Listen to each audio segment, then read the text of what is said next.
Hello everybody! Today we're going to breadboard and test the differential line driver and differential line receiver ICs.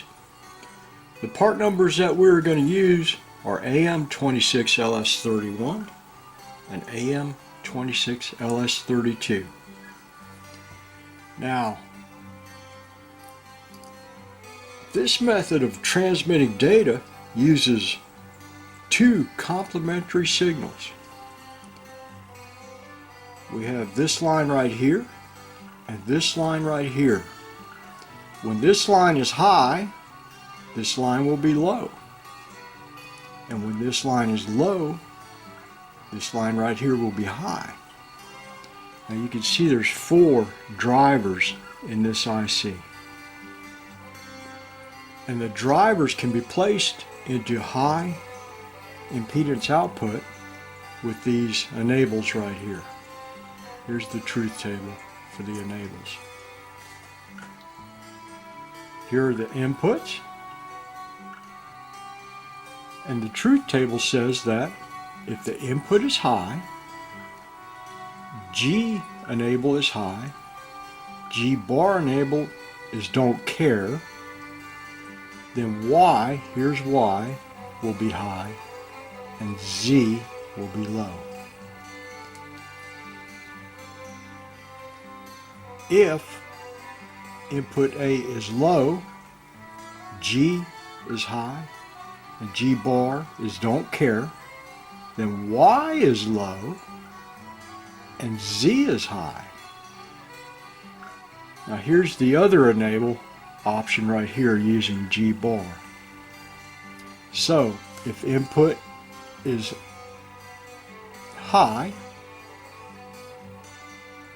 G is don't care, and G bar is low, then Y will be high, and Z will be low. And if input is low, G is don't care, and G bar is low, then Y will be low, and Z will be high. That's what our truth table is telling us for the differential line driver. Now, why do we need to drive differentially? It's to eliminate noise. An external electromagnetic interference will affect both conductors simultaneously.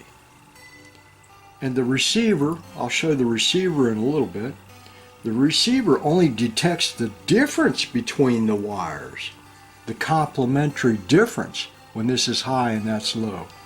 Now noise will affect both wires at the same time, and the receiver will not pass that noise to its output. It only passes a signal that is opposite of each other, whereas noise will be riding on both wires at the same time. And that is why we want to transmit differentially. That receiver only sees the difference between the Y and the Z. Now let me put the receiver up there and we'll talk about that. Here is the differential line receiver. There are also four devices in the receiver and the enables. We have A and B complementary inputs to the receiver. We have an output, and I've drawn some diagrams in here to discuss the complementary inputs and the noise and what we see on the output. Now, if we have inputs to the differential line receiver that are opposite of each other, complementary, then we will have data on the output. If we have noise, and noise on the line will be in phase on both wires coming into the differential line receiver. That noise is not passed to the output. So let's say, for instance, we have some noise here, some noise here, and it's all in phase. I can't draw it in phase, but you can get the idea. This noise will be in phase with that noise. This noise right here will be in phase with that noise. But you can see that on the output, the noise is rejected and only the data is passed through, either high or low, a 1 or a 0 based on what is coming in to the differential line receiver. Now, where does this noise come from? This noise is everywhere.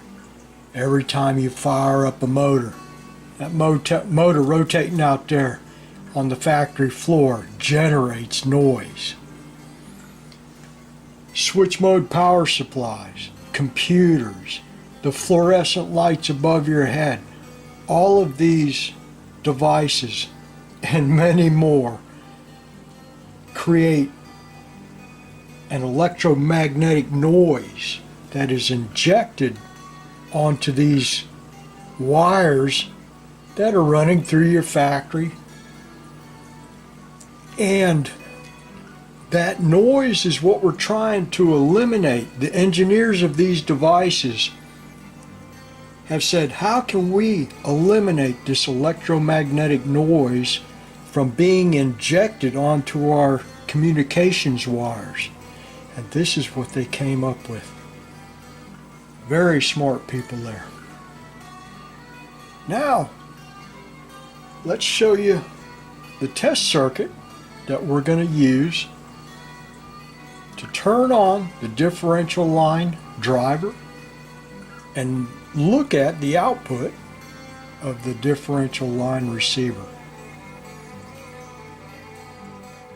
Here's my test circuit. This right here is the AM26LS31CN. That is the differential line driver. Here's the AM26LS32ACN. That is the differential line receiver. The complementary outputs of the 26LS31 are connected to the complementary inputs of the 26LS32. Here is a push button circuit, 1K pull-up resistor that will provide the 1 and the 0 to the input of the 26LS31. When the switch is open, we have 5 volts connected to pin 1 through this 1K pull-up resistor. That would be a logic 1 on pin 1. When we push the button, pin 1 is connected to ground through the switch. That would be a logic 0 on pin 1. Now the green LED out here gives us an indication of whether we have a logic 1 or a logic 0 on the output of the differential line receiver. When pin 3 is at logic 1, the LED is off because we have 5 volts here, or roughly 5 volts. It won't be a true 5 volts, it'll be very close to it. And we got 5 volts up here. So you won't have any current flow to turn on that green LED. So logic 1, the LED is off. A logic low at pin 3 would put 0 volts on the cathode of that LED, and we would have current flow through the LED and the LED would be turned on. So when this is high, logic 1, the LED is off. When this is low, logic 0, the LED is turned on. Down here are the enables.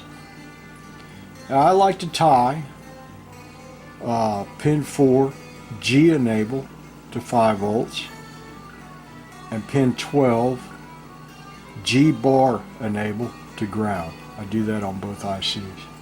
If you want to check their tri-state function, you can play around with those enables right there, but I just hardwire them to either plus 5 volt DC or ground. There you go. That's how you test the differential line driver and the differential line receiver on a breadboard.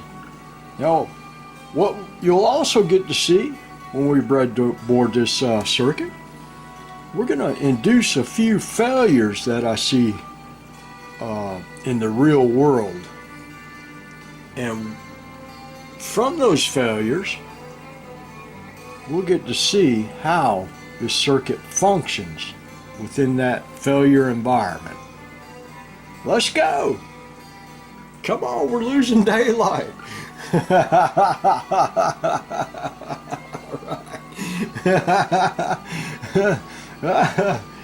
tell you, it's Saturday. We're gonna have to get up and go to work tomorrow. Peepaw, what you doing working on Sunday? Oh man. If you were standing in my boots, you'd be working 7 days a week.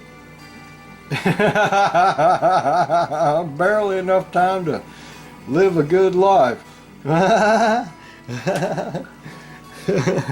Well, there you go. That's the way it is in this line of work. Come on. Enough of that. Let's go breadboard this circuit, see what she does.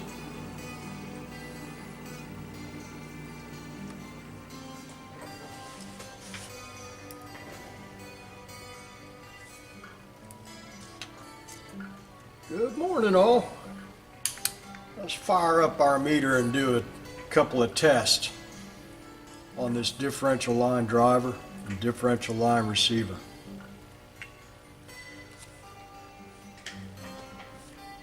Okay, I'm going to look at this point right here. That's where our switch is. We'll move our meter over to pin 1 of the differential line driver. You see here I'm at 5.68 volts DC. Push the button and we drop down to 660 millivolts DC, and our LED on the output of the AM26LS32 turns on. Now let's go over to pin 2 of the AM26LS31 and see what that looks like. Okay, here with the switch open on pin 2 we have 4.31 volts DC. When I push the switch, it goes to 850 millivolts DC. Release the switch, we're at 4.31 volts DC. Let's look at its mate on pin 3. It has the inversion bubble on its output. Okay, right now with the switch open, we're at 750 millivolts DC. We close the switch and pin 3 goes up to 4.27 volts DC. So pin 2 and 3 are opposite of each other in voltage. Let's go over here to pin 3 of the differential line receiver and see what happens. Okay, with the switch open, pin 3 is high at 4.44 volts DC. So the LED is turned off. We'll push the switch. That puts a low on pin 1 here, and it puts a low of 810 millivolts DC on pin 3. So with a low on the cathode of the LED, that LED turns on. It's allowed to conduct.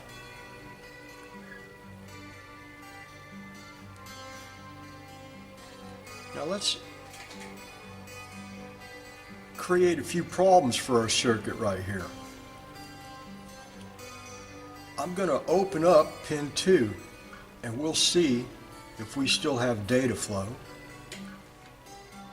Here's pin 2, opened up. This would represent a broken wire in our cable between these two devices. Still works. With pin 2 opened up, we still have data transmission.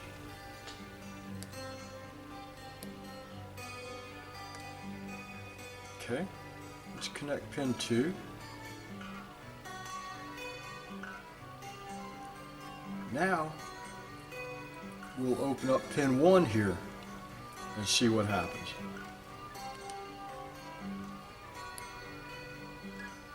It still works. We still have data transmission. Okay, we connect that back. We're working. Now, let's reverse the order here. Let's say normally pin 2 here goes to pin 2 there, pin 3 here goes to pin 1 there. What if when I hook this circuit up, I got my wires crossed? Pin 2 to pin 1 and pin 3 to pin 2. Let's see what would happen then. Let me turn this off here. There's pin 2 to pin 1, and there's pin 3 to pin 2. Turn this back on, we'll see what happens. Oh, look at that. My LED came on right away. And when I push the button, the LED goes off. But that's not correct. If I've got a high here, which I do right now, I should have a high right there, and the LED would be turned off. But with the switch open and a high on pin 1, I've got a low. I've got 770 millivolts DC on the output of that differential line receiver. That's not right. When I push the button and put a low right here on the input of the differential line driver, I've got 4.44 volts DC out here at pin 3, and the LED is off. That's not good.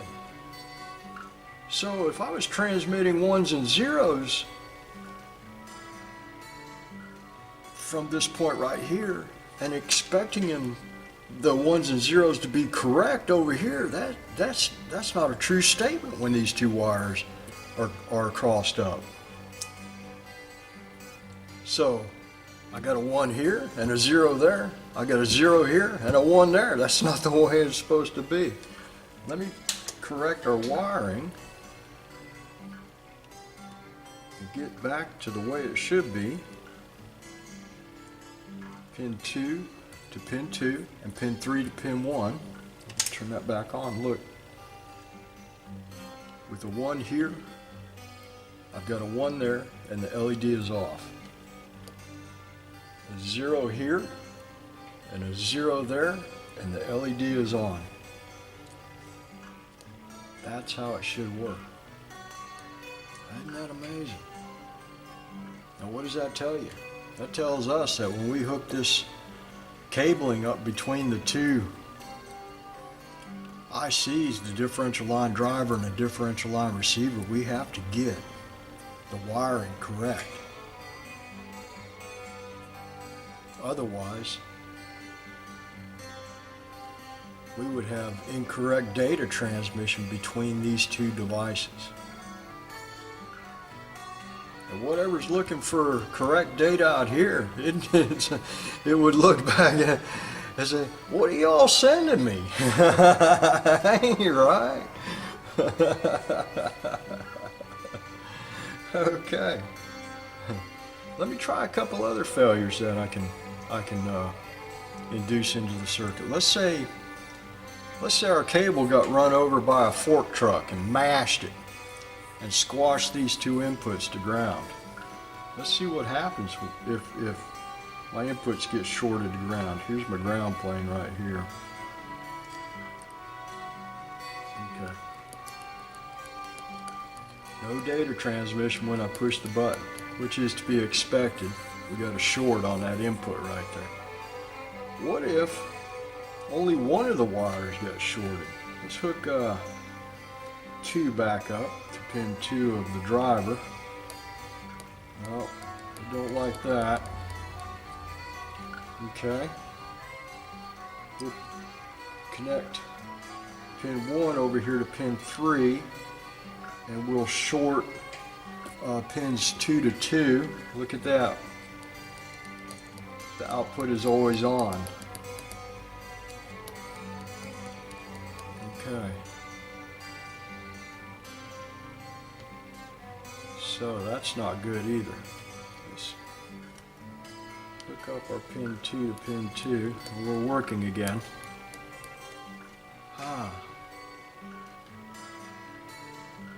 That's interesting.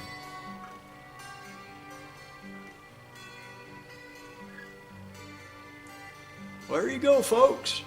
That's how you test the AM26LS31 CN and the AM26LS32 ACN with this simple circuit. Now there's 3 other differential line drivers in this IC. There's 3 other differential line receivers in this IC, so you'll have to move the wires that we've got here over to the other 3 devices and check them individually, just like we have right here. There you go. That's how you test the AM26LS31CN and the AM26LS32 ACN with this simple push button input and LED output. Hope you enjoyed that. That was a lot of fun, wasn't it? We got to see how to make this thing work and how to make it fail. I'll give you something to look for when you're on the factory floor or out there in the field trying to troubleshoot data communications between these 2 devices.